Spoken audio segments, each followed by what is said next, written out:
Barsachimisan sen hali?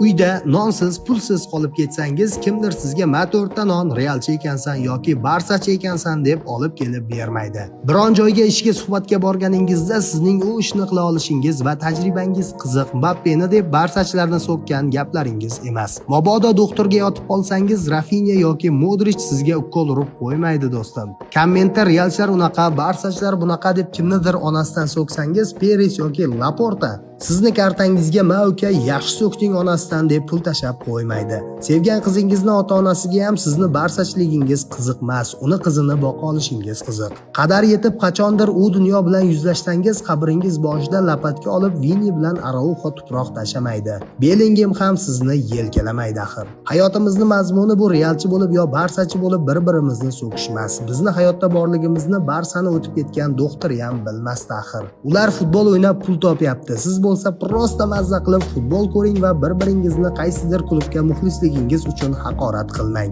Hayotda tanlaydigan bitta shu ishimiz bor axir. Shunaqa do'stlar, videoni fanatizmni yoqib olgan jigarga yuborib qo'ying. Aytgancha siz realchimisiz yoki barsachi? Realchi bo'lsangiz komment yozing, barsachi bo'lsangiz podelitsa qiling.